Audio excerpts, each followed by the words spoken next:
All right.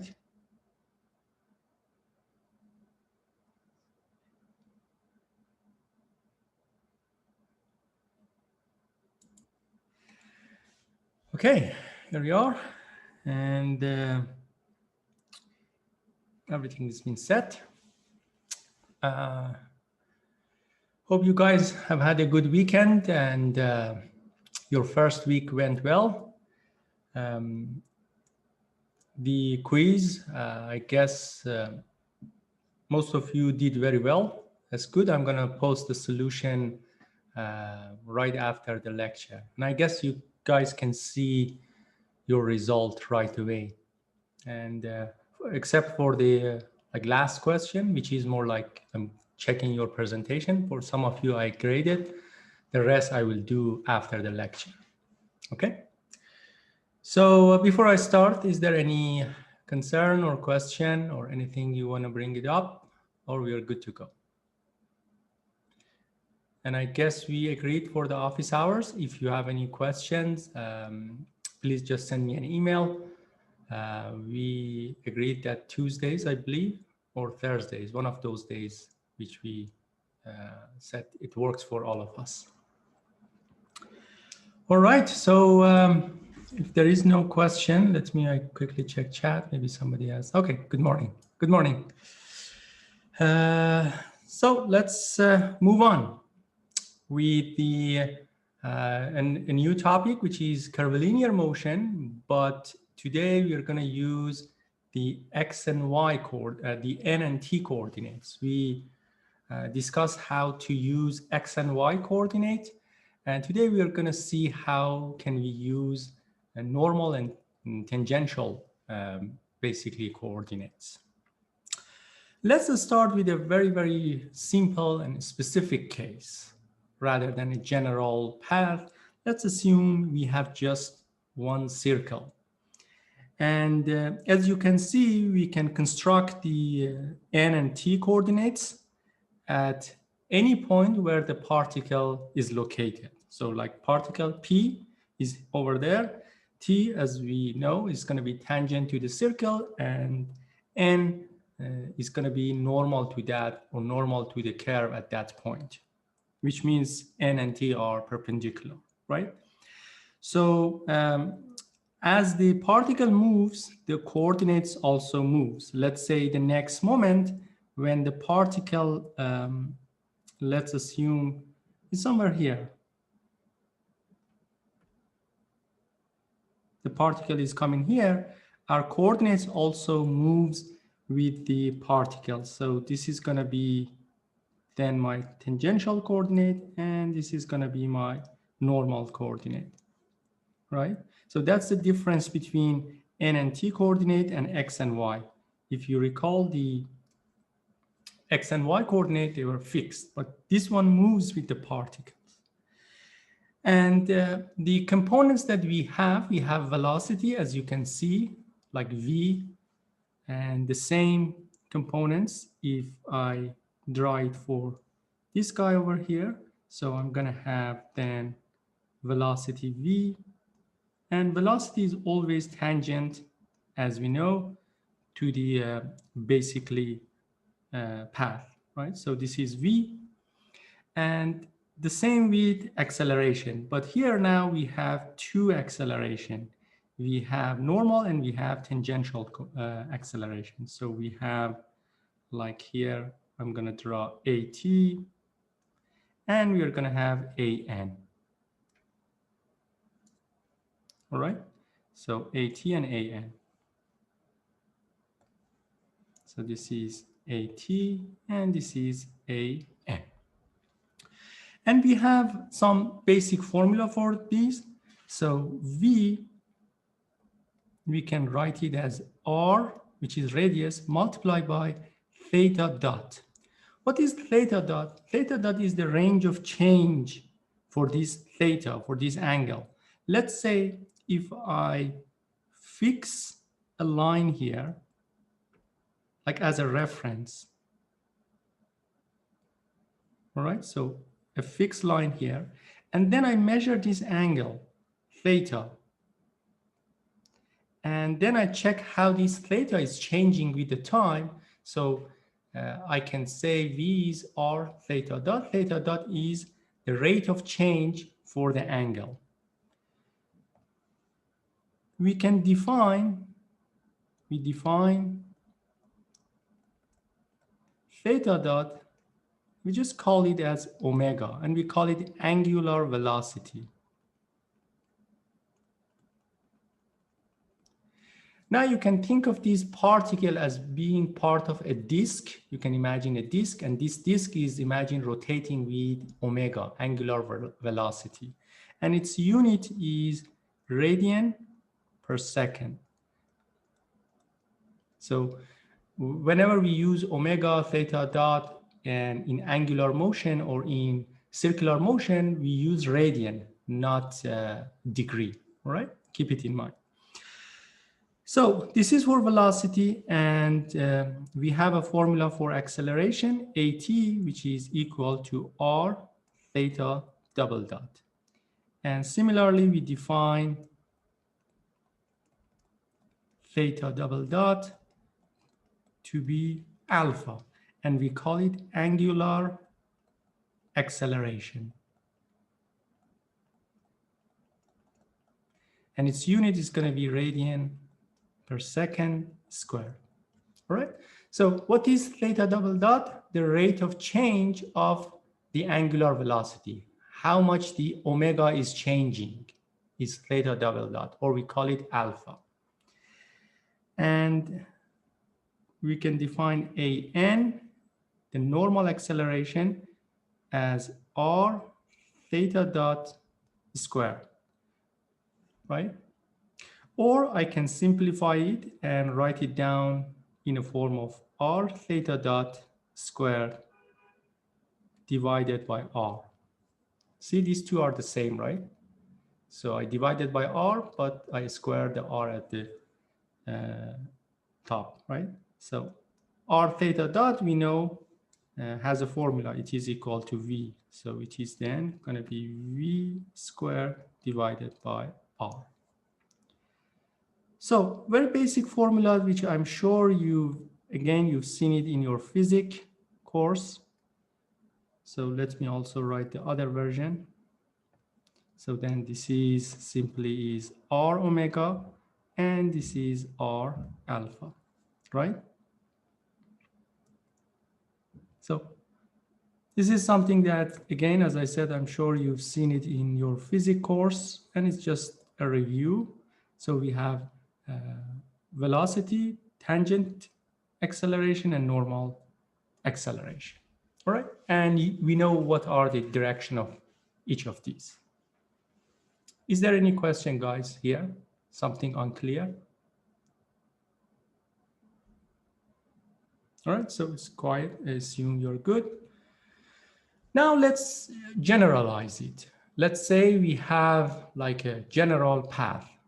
So the good thing is we can assume every section of this path is a circle, basically. It's part of a circle.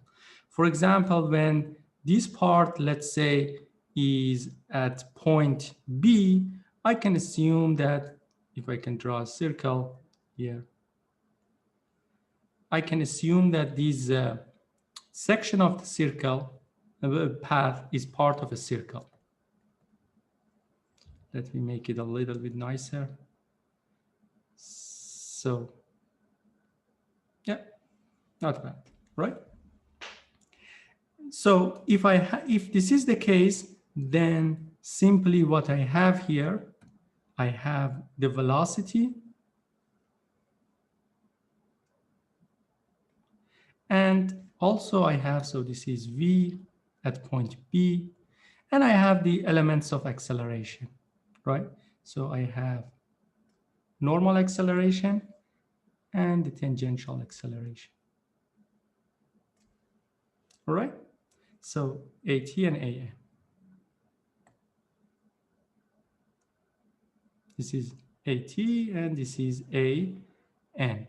But we put like a B here. Sometimes people show it like this because also we need to indicate that this is belong to point B. So this is for point B, tangent, and this is for point B, normal acceleration. Like we write it sometimes like this, so we know. And we move to point, like from point A, the same part of a circle, we move to point C, we'll see it is again part of a circle. Maybe this time a bigger circle, so the radius is changing.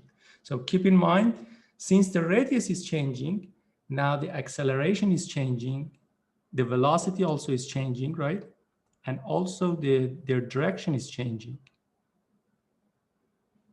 Okay, but the same concept. So we have here again the tangent and normal acceleration and also velocity. So velocity is always tangent to the path. So this is VC, but notice the acceleration, its direction is changing.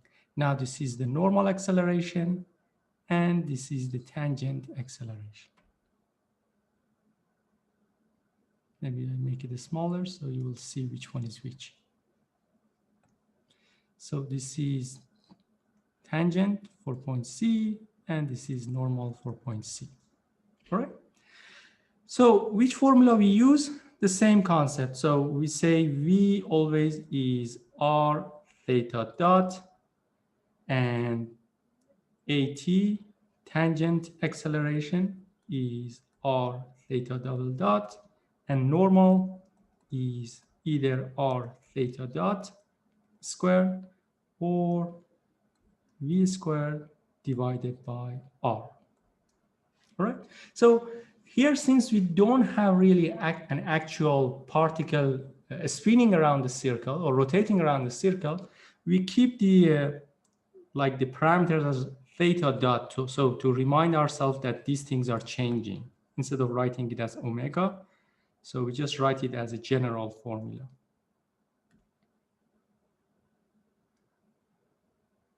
Okay. So let's solve an example together and see how we can use this formula. I'm going to give you a minute to think about this problem and see how you can solve it. And I'm going to do the same.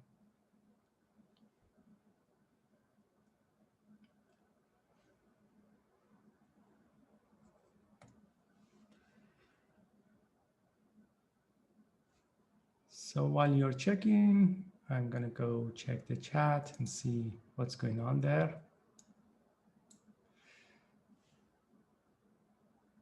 Sure, yeah.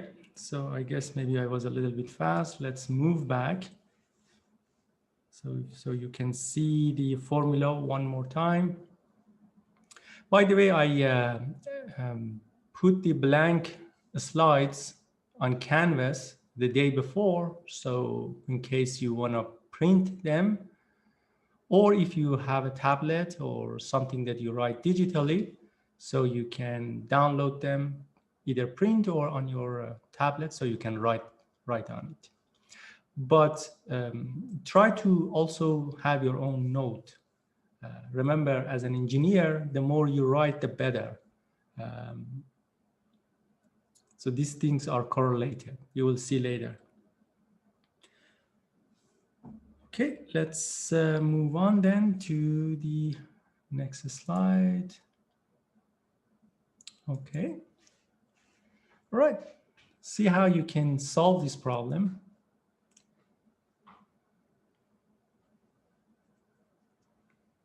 Maybe I call somebody to come to the blackboard and solve it.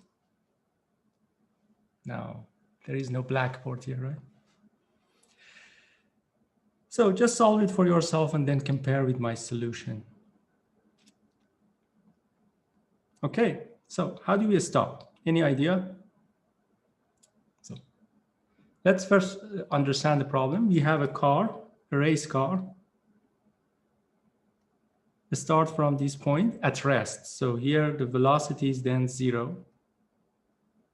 Something that we know because it says start from rest. And then it speed up with a constant acceleration. Another things that we know, right? So it says with a constant rate. So it means acceleration is constant. So A is constant. And it passed through point A. What we want to find is the total acceleration of this car right before point A and right after point A. The difference between these two is right after point A, the car enter a circle, right? And remember, whenever you have something, a particle moving in a circle or part of a curve, you add a new acceleration to it, which is the normal acceleration, right? If it is moving on a path, like a straight path, there is no normal acceleration. Like if I move back one slide, here you guys can tell me here, like this portion is part of a straight line, right? This path. So obviously over here, we have maybe an AT, but what about AN? How much is AN?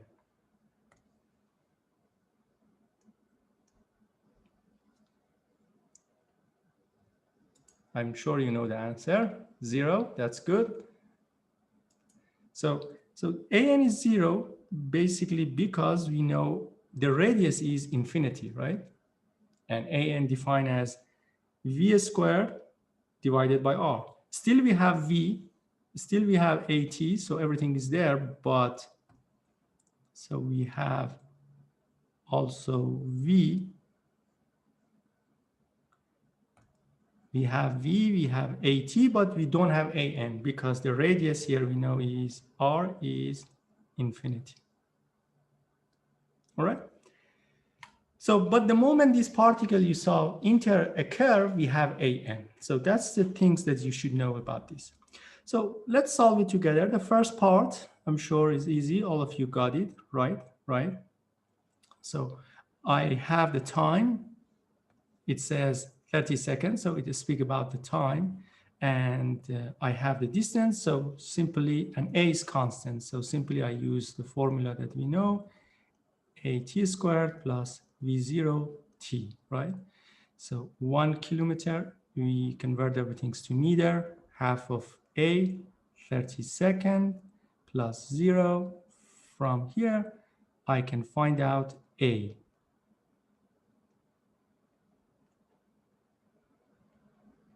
So this is acceleration right before point A. So this is then right before A. So we enter point A, right? What is the velocity at point A? Well, it's easy. We can simply find it. V is equal to, let's say VA is equal to AT plus V0. Remember, A is constant, right?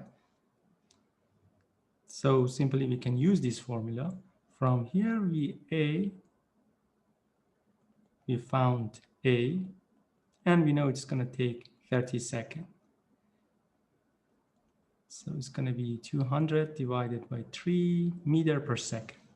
So this is the speed of point A, all right? So since I'm entering a circle, now I write it down over here, right after A, the car, not care, car is in a circle or on a circle.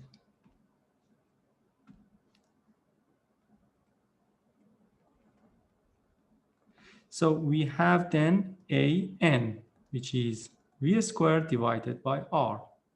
We have velocity, right? This is VA. And we have other numbers. So if we do the calculation, we are gonna get 200 divided by 9 meter per second squared. Okay, so let's summarize what we have. Before A, or maybe I write it down here. So before A, we have acceleration. We just calculated 20 divided by 9 meter per square. And after A, we have AT, which is equal to this A. and we have AN, which we just calculated, 200 divided by 9. So this is the same as this guy, right? And don't forget the unit. So then the total A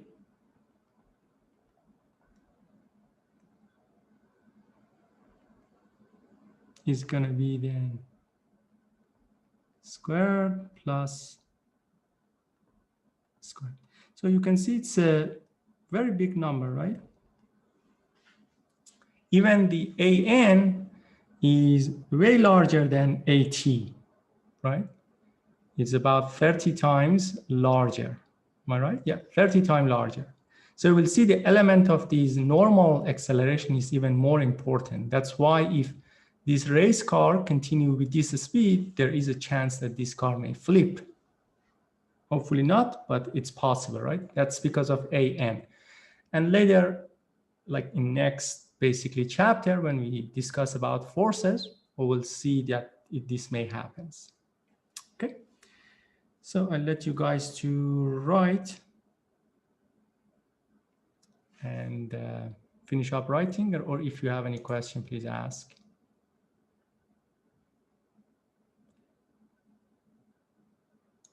So the question is why these, like the question is about a tangent, right?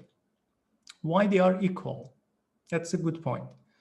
So look, the question is asking us right after or right before point A. We are still at point A. So at point A, so I know the acceleration. Let's say when we started, we have an acceleration which is tangent to the path. We're talking about AT. Still we have AT, and then this is point A, we have AT, all right? So this is AT, okay? So since the question is asking right after point A, like maybe an epsilon, tiny amount at point A. So still we can assume that the AT is the same, because if I draw a tangent again at point A to this circle, these two are going to be the same. Okay. So then they are the same. Trying to draw them same length. So this is, then let's write it as A, and this is AT. So we'll say at point A, at point A, AT and A are the same. But a little bit after that, they are different, right? You move like an epsilon after that, then you'll see AT is something totally different. You get to the top here, AT is something totally different. Okay? So this is AT, this is AT. So we're drawing the, basically we are drawing the tangent to this circle, and this circle, all right, this circle at point A, they're going to be the same. I hope it answered your question, guys.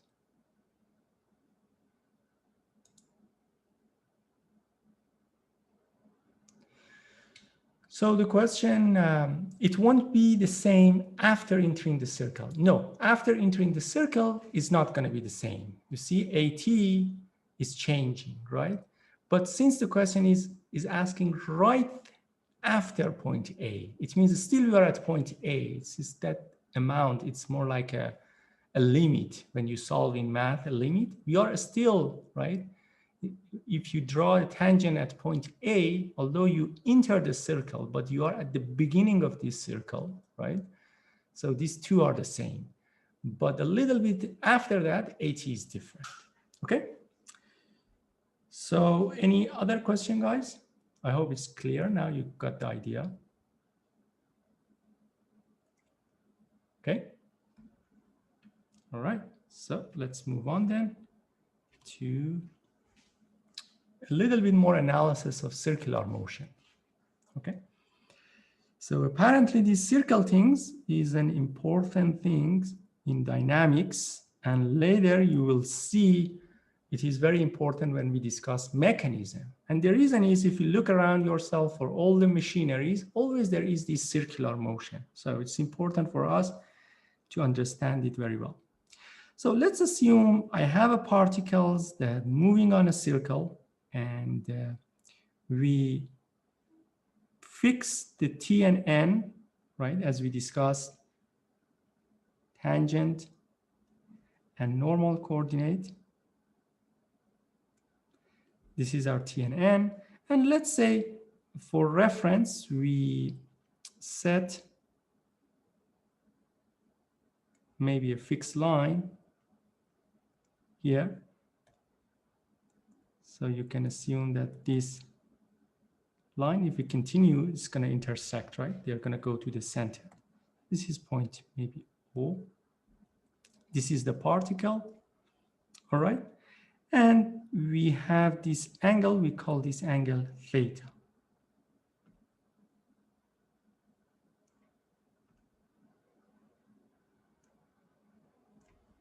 Okay, and let's assume theta is changing with the rate, which we call it theta dot.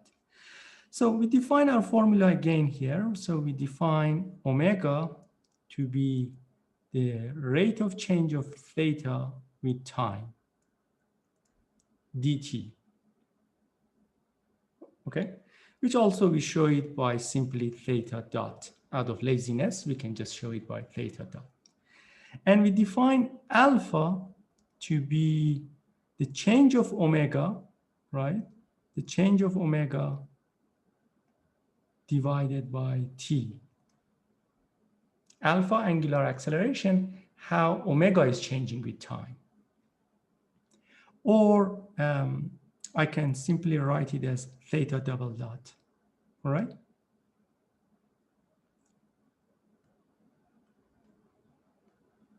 I can write it like that and simply say it is theta double dot. So let's call this one formula 1, and let's call this one formula 2. If I divide 1 by 2, let's divide 1 by 2, what do I get? I get like,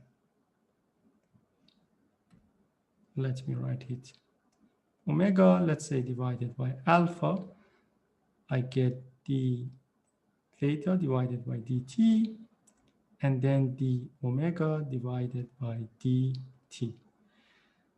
So simply I can get rid of these dt and this dt, then what do I get? Omega d omega is equal to alpha d theta. And it is a very important formula. You will see we are going to use this a lot later. So this formula relates omega, like angular velocity, to alpha, angular acceleration, and theta, the position. And it should be, so you should know, it's very similar to the formula that you've seen in like regular linear velocity. So it relates then omega, alpha, and theta. These three important parameters: angular velocity, angular acceleration,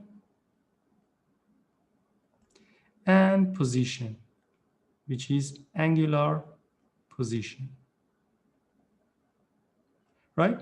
To just remind yourself, we have a similar formula for linear motion. Do you remember that? It was something like that. V dv equal to a dx. You remember that? It's very similar to this formula, which you can integral, right? So you can integral and say, I started from omega 0, I got to omega, so omega d omega is equal to, I started maybe from position 0 and I get to the position theta, whatever angle, alpha d theta. And depends on omega and alpha that you have, you can simplify this formula. Let's, similar to the linear motion, let's have a special case. Like a special case where alpha is constant. So if alpha is constant, then what can I write? So let me write it down. So I have alpha is equal to d omega divided by dt. So see, I'm just using the basic formula that we have here.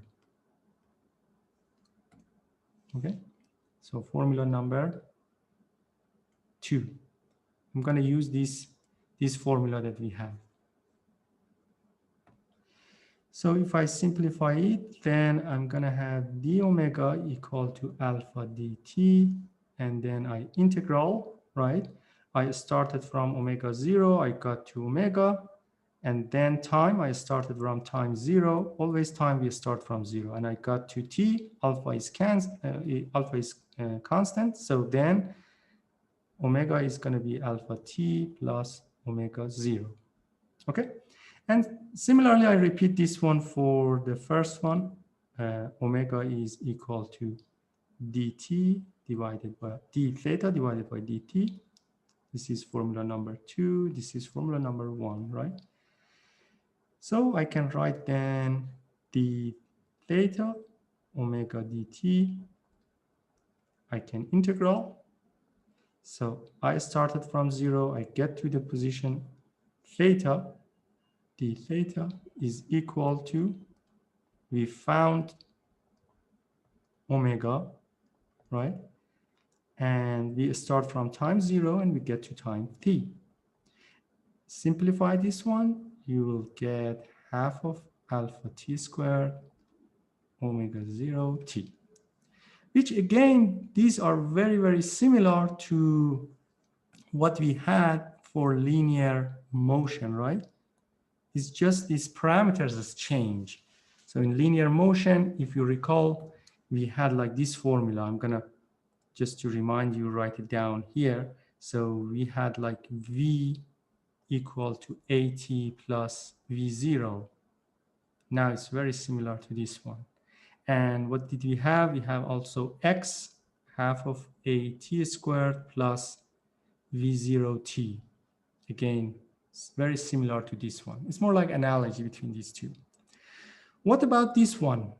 Let's use this one, this integral that we said it's important. Let's call it formula 3. So from formula 3, if I write omega 0, omega equal to, now alpha is constant, d theta. So the first part is going to be omega squared minus omega 0. And then don't forget the half, right? When we integral. And this part is going to be alpha. Let's say we start from 0 to theta 0, maybe wherever we were, and we get to theta 1. Theta 1 minus theta 0. So if I simplify this one, I'm going to get omega squared minus omega 0 squared is 2 alpha delta t.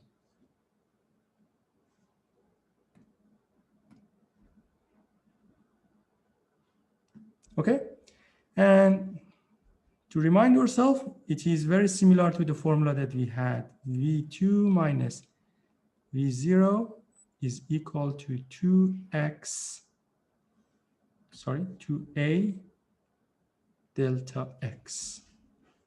All right. So you will see we just replace V, velocity, with omega. We replace A with alpha. and the rest, they are all the same. And we replace x by theta. So instead of having like a particle moving on a straight line, now we have a particle moving on a circle, all right? And these are the parameters. And since you know how to use this simple V formula, VAT and VA and X formula, it should be easy for you guys to use this formula when it comes to a circular motion. Okay, is there any question, guys, here?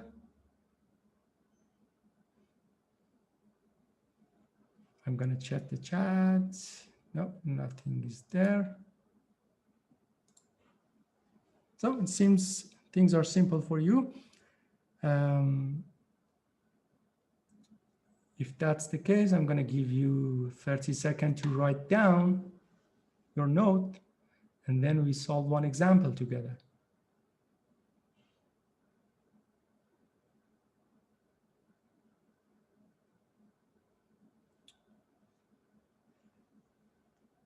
All right, so let's then move to here and we solve one example together, all right? Okay, I'll let you guys to see how this example can be solved. And like always, try to develop a habit of drawing things for yourself. So we have a particle, it's moving on a circle and start from rest. This is all good information that we need. So then I have like a circle, then I have a particle on this circle, all right? Or it says it starts from rest. Let's, for simplicity, put it over there. And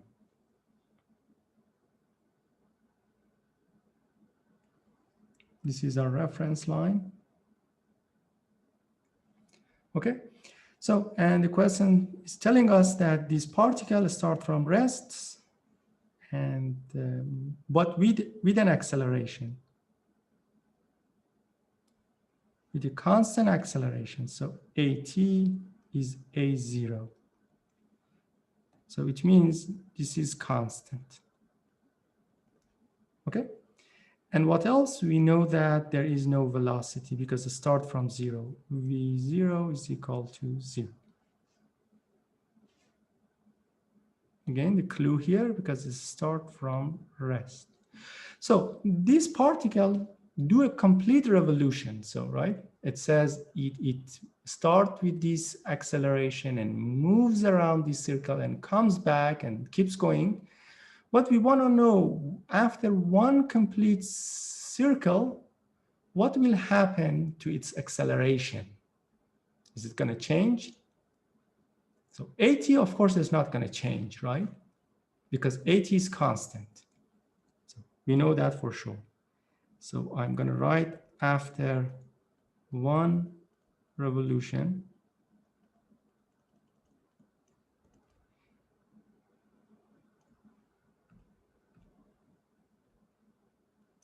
AT is the same.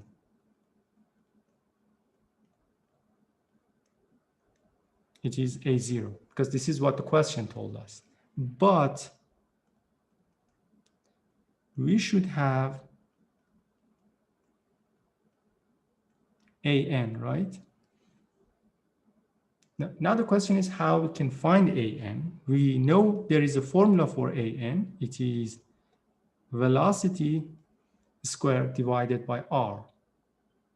And let's for now assume the radius of this circle is R.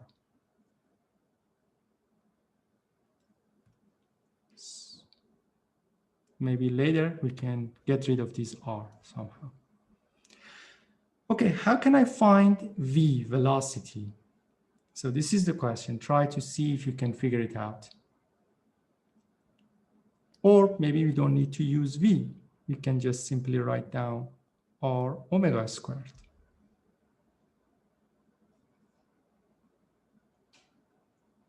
Okay, so that's the question.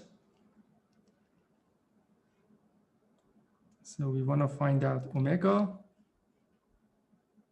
after one revolution. after one rotation, we want to find out omega. Any idea how we can solve it?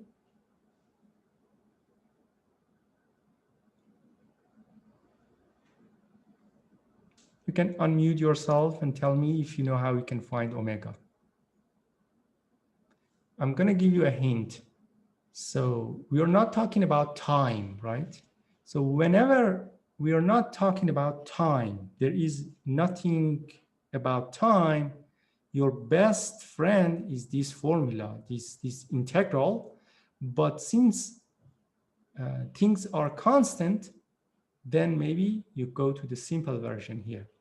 You see here, there is no talking about time. We're talking about omega, we're talking about alpha and position. Okay, so sorry. Let me see somebody in chat.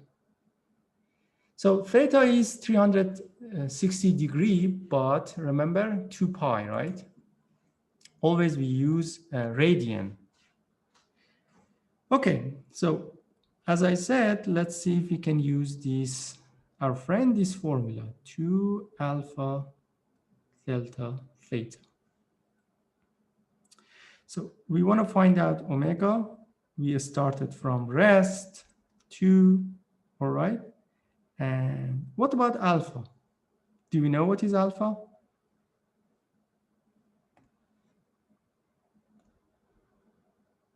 We have another piece of information, right, guys? Here. We know AT, I'm going to write it down here. We know AT is equal to R alpha.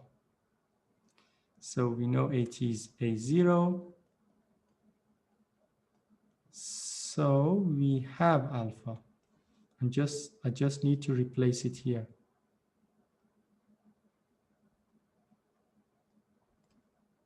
And we continue with the rest. What is delta P? 1 revolution. 2 pi. If you put degree here, you are in trouble. When we talk about angular velocity, it is in radian. So from here, simply I got omega squared, which is 4 pi A0 divided by R. So I need to find AN, which is R omega squared. See, we get rid of these R things. So the question is asking for total A. I'm going to write it down here. So A total then is going to be equal to AT squared plus AN squared, which we have all of these, right? We have AT, which is A0, and we just found AN.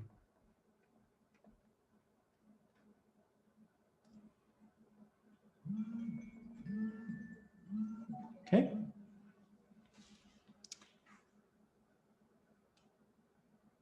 All right, I'm going to let you guys to write your note and think and see if you have any question. Feel free to ask while I'm checking the chat. Yeah, 2 pi, that's correct.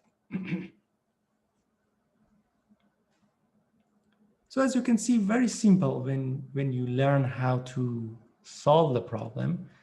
And there are many examples in the problem set.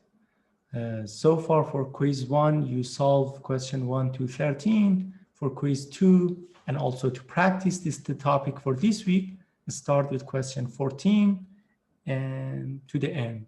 How many numbers they are, I don't know. All right, let's solve one more example today, and maybe an interesting one. I'm gonna let you guys to read the problem and then we solve it together. It looks a little bit scary, but it's super simple.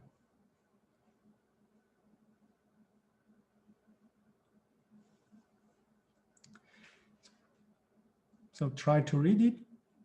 Whenever you see a mechanism or anything in dynamics, your first task is to figure out the mechanism. Try to visualize it. Try to see how possible like in practice, how it is possible that these things is moving.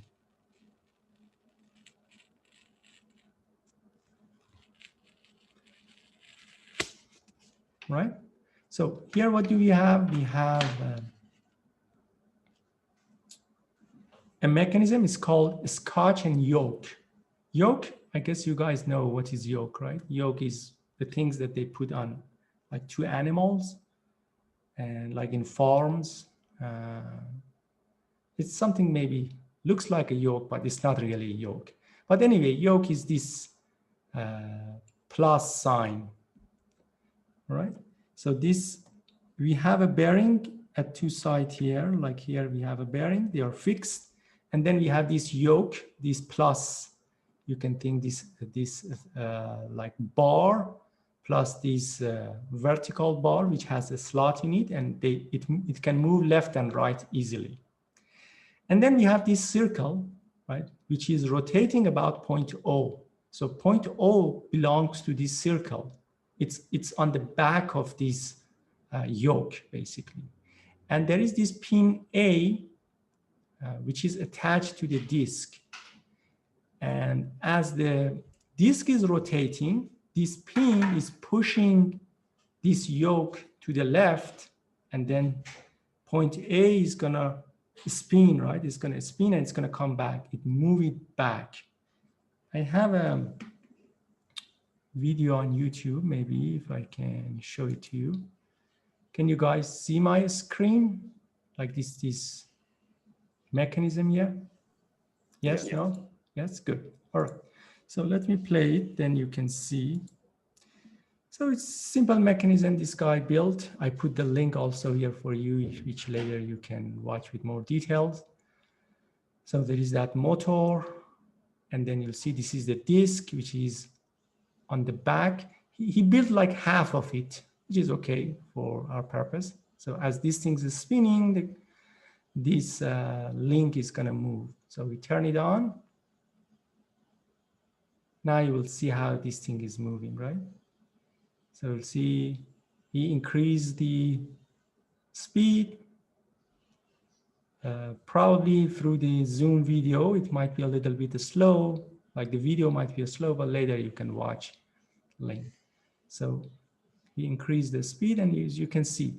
So the purpose of this mechanism, which is again, has a lot of application in manufacturing, in mechanism, in many things, is to convert the rotation motion to a linear or translational motion, okay? So on chat, the water wheels, yeah, that's possible that the car engines, they operate the same way, but differently. You will see soon how the car engine works. It's a different mechanism. It's a slider mechanism, which if you will be patient, in few sessions, you will see that one. Oh, yeah, I have to be cautious of time. I just need extra more 2 or 3 minutes if you guys can wait. We have like an engine, which is a very old one-cylinder engine in Kaiser building, which last year I took students the Manu 265 there so they could see it. This year we cannot, but next term when we come back on campus, we are going to be together a lot. I'm going to ask you guys to come and see it. Okay, so, but let's get to this problem now. And by the way, if you are interested to build these things, if you happen to have a nice 3D printer, all you need is this little motor, which you can buy from Amazon. See it on my camera. Let me stop sharing for a moment. Okay, you see this little motor.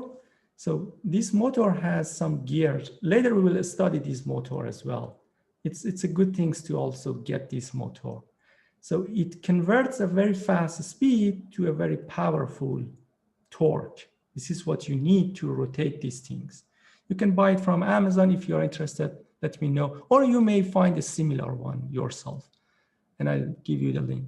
So if somebody can build the same yoke mechanism, You don't have to, but if you could make it and put a link on YouTube, you call it manufacturing engineering, UBC, Manu 265, Scotch and yoke mechanism, but with 3D print, or maybe other ways that you can build it. It depends to you. You are going to get 2% bonus added to your final exam, to your final grade. Okay, it's just a bonus. You don't have to, and you can do it maybe during the reading break in February, which you have 1 week. So it's a good thing to get your mind off a lot of studying and build something. All right, so too much talking. We have 1 minute to solve this problem. How can we solve it? So the trick for this problem is to know whatever speed point A, its speed in horizontal is, it's gonna have the same speed as point P. Why? Because you know point P, whatever speed this point P has, right? It's gonna be the same as the speed of this edge. Like this edge. Maybe let me draw something with pink so you can see. Blue is okay. This edge, because they all belong to one, they are all part of this yoke. So whatever the speed of this point P, this edge is gonna have the same speed. And we know this edge is being pushed by this point A. So they all have the same speed. So simply, I can write down that if I can write down X is equal to R sine theta. Do you guys agree? Look at this triangle.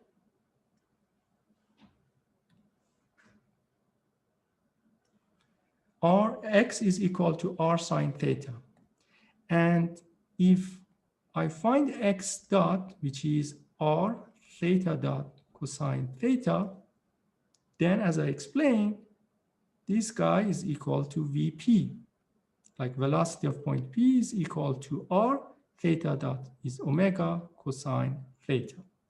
So the question tells us that VP is 5, radius is, be careful about the unit, this meter, we want to figure out omega, and we have this information when theta is 45 degrees. So simply you will find out omega, which is going to be divided by 2. Okay? So I'm going to give you time to think, what is the speed of theta at 90 degrees? Of course, you know, theta 90, then VP becomes 0. But I want you to know, why is that? Think about it and maybe tell me next lecture. Does it make sense that the speed of P all of a sudden becomes 0? And think about it, okay? So that's it for today, guys. I'm gonna post the lecture notes and please review them. On Wednesday, we start a new topic and I will solve more examples for you guys, okay? So let me, before I forget, I save this guy here for you. And let's see if you have any question in the chat. No, nothing there.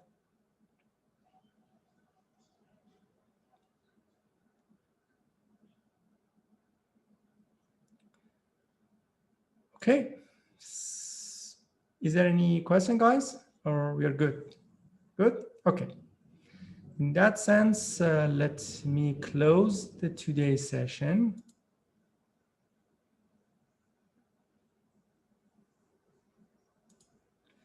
If there is nothing in the chat, so we are closing it. Stop.